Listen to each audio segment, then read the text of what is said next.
क्या आप ये जानना चाहते हैं कि ट्रेडिंग प्लान क्या होता है, इसको किस तरीके से बनाते हैं, किन फैक्टर्स को हम लोग ध्यान में रखते हैं while making the trading plan और क्या इसके एडवांटेज और डिसएडवांटेज है, तो ये वीडियो आपके लिए है। मेरा नाम है कैसर ताहिर, फाउंडर और एपीएससी एकेडमी। आज हम लोग बात करेंगे कि ट्रेडिंग प्लान क्या होता है और इसके बारे में हम कंप्लीट डिटेल जानेंगे। सबसे पहले what is a trading plan, जो हम लोग वर्ड यूज कर रहे हैं इसका मतलब क्या है। ट्रेडिंग प्लान का सिंपल सा मतलब है कि बिफोर एंटरिंग द मार्केट हम लोग एक प्लान बनाते हैं, यानी कि प्लानिंग करते हैं कि हमें किस डायरेक्शन में ट्रेड लेनी है और कहाँ पे हमें बाय सेल करना है, और बहुत सारी चीजें होती है, हम आगे समझेंगे। लेकिन ट्रेडिंग प्लान का सिंपल सा मतलब होता है कि अपनी ट्रेड का plan banana before entering the market. अगर हम लोग स्टॉक मार्केट ट्रेड कर रहे हैं तो हम लोग स्टॉक मार्केट के अंदर 9:15 से आधा घंटा 1 घंटा डिपेंड अपॉन ट्रेडर प्लान बनाते हैं। और अगर हम फॉरेक्स कर रहे हैं तो किसी पर्टिकुलर सेक्शन के अंदर जैसे हमें ट्रेड करना है, उस सेशन के स्टार्ट होने से कुछ टाइम पहले हम लोग प्लान बनाते हैं हमें जो है आज दिन में क्या करना है, उसी को हम लोग ट्रेडिंग प्लान कहते हैं। सबसे पहले ट्रेडिंग प्लान मैंने आपको बताया कि मार्केट से कुछ टाइम पहले हम लोग बनाते हैं और उस ट्रेडिंग प्लान के अंदर हमें कुछ एलिमेंट्स या कुछ कुछ फैक्टर्स का ध्यान रखना होता है, तभी जाके एक ट्रेडिंग प्लान वैलिड होता है। लेकिन इंपॉर्टेंट नोट आपके लिए ये है कि जब भी आप लोग ट्रेडिंग प्लान बनाएंगे, मेक श्योर कि आप इसको एक फिजिकल डायरी के ऊपर लिखें, ना कि आईपैड के ऊपर या किसी डिजिटल राइटिंग जो भी ये सॉफ्टवेयर होते हैं इन पे आपको नहीं लिखना है।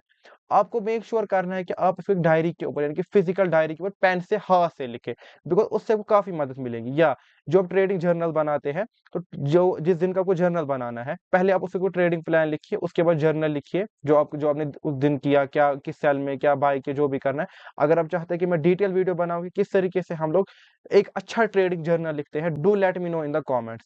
उसके बाद आप लास्ट में लिखिए कि आपकी ट्रेडिंग के इमोशंस क्या है। लेकिन पहले अगर आप ट्रेडिंग प्लान से स्टार्ट करेंगे, आप ऐसे भी लिख सकते हैं, लेकिन मेक श्योर कि आप इसको डायरी के ऊपर लिखिए। अब हमें किन फैक्टर्स या एलिमेंट्स का ध्यान रखना है before writing a trading plan.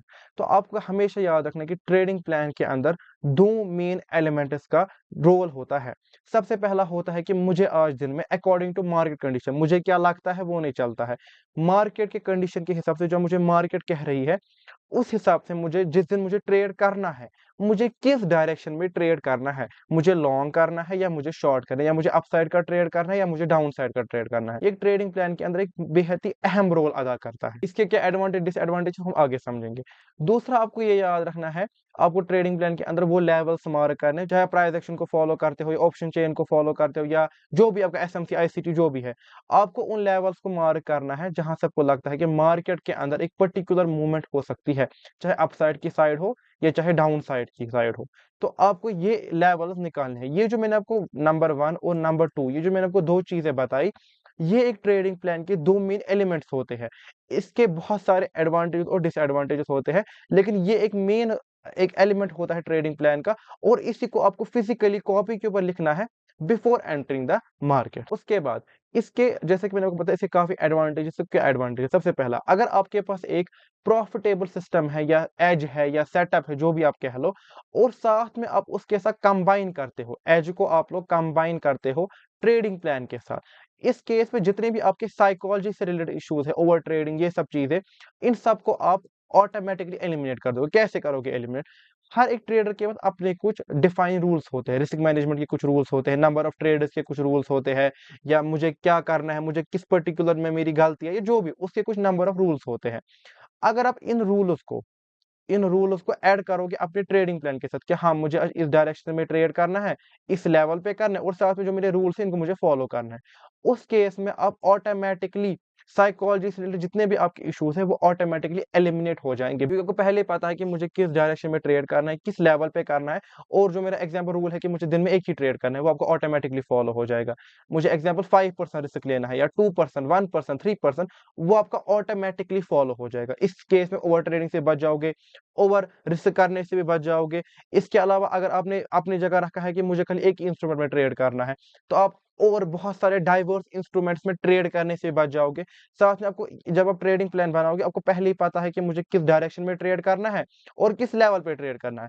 इस केस में आप तुक्काबाजी या गैम्बलिंग से बच जाओगे, बिकॉज कुछ लोग ऐसे होते हैं, वो जब मार्केट के अंदर आते हैं, वो उनको बस लगता है कि यहाँ से बढ़ेगी, तो वो कॉल बाय करते हैं या बाय करते हैं फॉरेक्स के अंदर।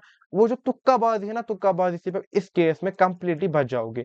आपको ट्रेडिंग प्लान को कंबाइन करना है विद योर ओवन रूल्स, और इस डिसिप्लिन को आपको फॉलो करना है। आप कभी भी ओवर ट्रेडिंग नहीं करोगे, ज्यादा रिस्क नहीं लोगे, तुक्केबाजी नहीं करोगे, गैम्बलिंग नहीं करोगे, सारे साइकोलॉजी इश्यूज आपके ऑटोमेटिकली एलिमिनेट हो जाएंगे।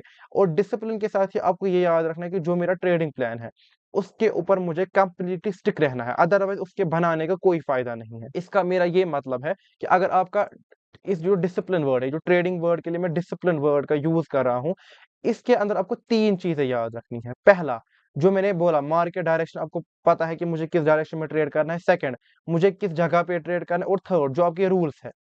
ये जो रूल्स मैंने आपको बताया, जो हर एक ट्रेडर के अपने कुछ रूल्स होते हैं, जैसे मेरे भी हैं, कुछ मैंने आपको सिखाए भी है रिस्क मैनेजमेंट के अंदर। तो ये जो है कुछ रूल्स होते हैं, आपको ये मार्केट डायरेक्शन, किस लेवल पे ट्रेड करना है और जो अपने रूल्स हैं, इन तीनों को आपको डिसिप्लिन के साथ फॉलो करना है, तब जाके एक ट्रेडिंग प्लान के बनाने का कोई फ़ायदा है और तब जाके वो काम भी करेगा। आप अगर इस अप्रोच के साथ काम करेंगे, मैं आपको गारंटी देता हूँ, आप कभी भी साइकोलॉजी से रिलेटेड कोई भी गलती नहीं करेंगे, जैसे over trading, over risk, over leverage, automatically सब एलिमिनेट हो जाएगा। ये मेरी आपसे गारंटी है। दूसरी बात, मैंने अभी एक वर्ड का यूज़ किया था जर्नल। तो अगर मुझे नहीं पता आप में से कितने लोग जर्नलिंग करते हैं, स्पेशली आपको बिगिनिंग के कुछ 2-3 साल में तो जर्नलिंग डेफिनिटली करनी चाहिए बिकॉज़ वो आपको एज़ अ फीडबैक मैकेनिज़्म काम करते हैं। आप किन जगहों पे गलती कर रहे हो। अगर आप चाहते हो कि मैं डिटेल वीडियो बनाऊँ, किस तरीके से हम प्यारा और अच्छा जर्नल लिखते हैं, जिसके अंदर हमारा ट्रेडिंग प्लान भी आ जाएगा। हमने दिन में क्या किया, मतलब किस इंस्ट्रूमेंट में कहाँ पे बाय किया, क्या क्वांटिटी वगैरह वो सारा हम लिखेंगे। और थर्ड, हम लोग इसके अंदर अपने इमोशन का जर्नल भी करेंगे बिकॉज़ इमोशनल जो जर्नलिंग होती है बहुत ही कम करते हैं। बिकॉज़ जब हम लोग ट्रेड करते हैं ना, तब हमारे अंदर बहुत सारी, कोई नर्वस होता है, किसी को डर लगता है, कोई ओवर कॉन्फिडेंट हो जाता है।